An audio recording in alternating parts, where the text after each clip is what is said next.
Hello बच्चों, मैं हूँ विमला वर्मा, भाषा अध्यापिका, राजकीय उच्च पाठशाला टिक्कर नादेहरा शिमला। बच्चों, आज हम रहीम के दोहे पढ़ेंगे। भाग 1 में हम 2 दोहे पढ़ चुके हैं।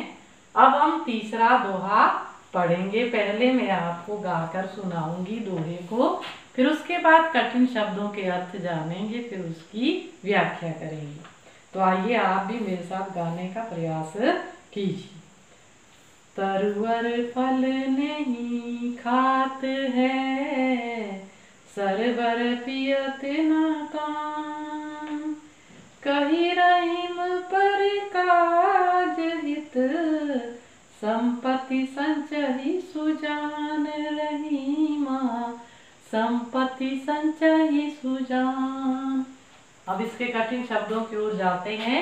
तरवर वृक्ष, सरवर तालाब, पियत पीना, पान पानी, पर काज परोपकार, हित के लिए, संचयी इकट्ठा करते हैं, सुजान सज्जन। तो इसमें कवि रहीम जी क्या कहते हैं कि जो वृक्ष होते हैं वह अपने फल स्वयं नहीं खाते हैं। सरवर अर्थात जो तालाब होते हैं वो अपना पानी स्वयं नहीं पीते हैं। तो उसी तरह से कहते जो सज्जन लोग होते हैं, अब हमें क्या अंत की पंक्ति से जोड़ना पड़ेगा, सुजान अर्थात जो सज्जन लोग होते हैं, महान पुरुष होते हैं, उन्होंने भी जो संपत्ति को इकट्ठा किया होता है, धन दौलत को इकट्ठा किया होता है, वो किस लिए किया होता है? दूसरों की भलाई के लिए। परकाज मतलब परोपकार, हित मतलब के लिए। तो कहने का भाव क्या है यहाँ पे रहीम जी का कि हमें परोपकार के लिए जीना चाहिए। मनुष्यों के अंदर परोपकार का भाव होना चाहिए। अब अगला चौथा दोहा मैं पहले गा के सुनाऊंगी। थोते पादर क्वार के, ज्यों रहीम गहरा, धनी पुरुष निर्धन भये, करे पाछली बात रहीमा, करे पाछली बात। अब कठिन शब्दों के अर्थ जानते हैं। थोते खाली, कवार आश्विन भारतीय महीनों के जो नाम है उसके अनुसार इसका नाम आश्विन महीना है। घरात कठोर आवाज, भय हो गए, पाछली बीते समय की यानी कि जो पिछली है। अब हम इसकी व्याख्या करते हैं। अब कवि रहीम जी क्या कहते हैं कि जो आश्विन मास के बादल होते हैं वह खाली गरजते रहते हैं, ऊंची आवाज में कठोर आवाज करके खाली गरजते रहते हैं, वर्षा नहीं करते हैं। किसकी तरह माना है आश्विन मास के बादलों को? उन लोगों की तरह माना है, धनी पुरुष निर्धन भय। पहले जो आदमी धनी मतलब अमीर था और किसी कारण से वो अब गरीब हो गया, लेकिन वो अपनी पिछली बातों को दोहरा रहा है, खाली बातों को दोहरा रहा है और उन पिछली बातों पर घमंड किए जा रहा है। किसकी तरह? उन आश्विन मास के बादलों की तरह। तो यहाँ पे कहने का मतलब क्या है कवि का कि हमें किसी भी बात पर घमंड नहीं करना चाहिए, परिस्थितियों के अनुसार हमें अपने आप को ढाल देना चाहिए। तो ये हमने व्याख्या की चौथे की। अब जाते हैं हम पांचवा दोहा, जो अंतिम दोहा है हमारा। पहले मैं इसे गा के सुनाऊंगी। धरती की सी रीत है, शीत घाम औ में, जैसी परे सो सही रहे, त्यों रहीम यह देह रहीमा, त्यों रहीम यह देह। अब इसमें कठिन शब्दों के अर्थ जानेंगे। पहले रीत होता है परंपरा, शीत होता है सर्दी, घाम होता है गर्मी, मेहा होता है वर्षा, सही होता है सहन करना। इसमें कवि ने क्या कहा है कि हमें धरती की सी रीत है, अपने जो जीने की परंपरा है उसको धरती की तरह बनाना चाहिए।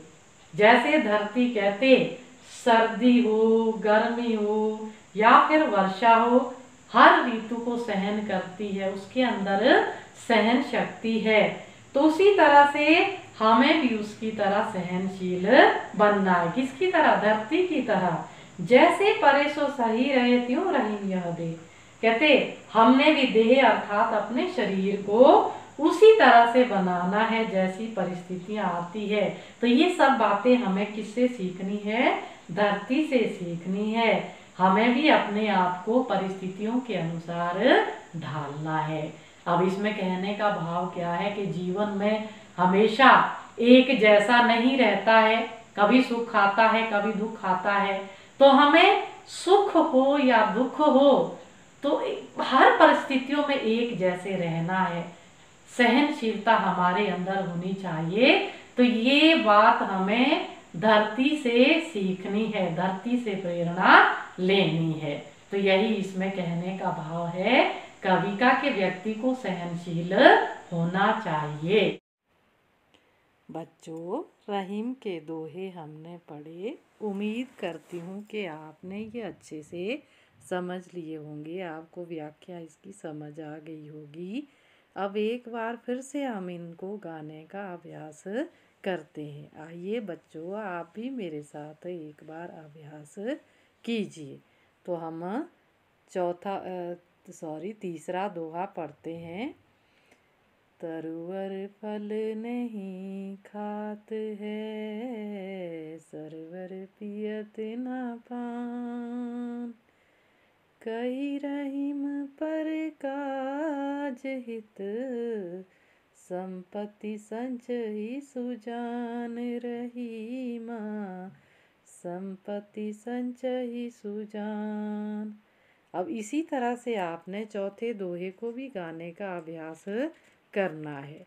अब मैं पांचवें दोहे को आपके सामने गाऊंगी।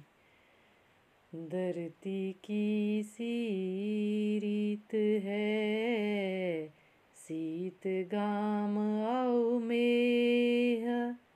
जैसी परे सो सही रहे, त्यों रहीम यह देह। रहीमा त्यों रहीम यह देह। तो बच्चों, हमने रहीम जी के ये 3 दोहे आज पढ़े, उनको गाकर हमने आपको सुनाया। आपने भी अच्छे से मेरे साथ अभ्यास किया होगा और साथ में आपने इसकी व्याख्या को भी अच्छे से समझ लिया होगा। अब आपने बच्चों जो दोहे हैं इनके कठिन शब्दों के अर्थ भी याद करने हैं और इन दोहों की व्याख्या और प्रसंग को आपने अपनी कॉपी में लिखना है। और आपका लेख साफ सुथरा सुंदर होना चाहिए। और यही आपके लिए गृह कार्य है। आप घर में जब आपको याद हो जाए दोहे, तो आप इन्हें अपने बड़े जो लोग हैं, घर के बुजुर्ग हैं या आपके माता पिता हैं, उन्हें आप ये दोहे गाकर सुना सकते हैं। और जो दोहे हमने पढ़े हैं इनको आपने अपने आचरण में डालने का भी प्रयास करना है। ये बच्चों सिर्फ पढ़ने के लिए नहीं है कि हमने परीक्षा पास करनी है और सिर्फ ये दोहे याद करने हैं।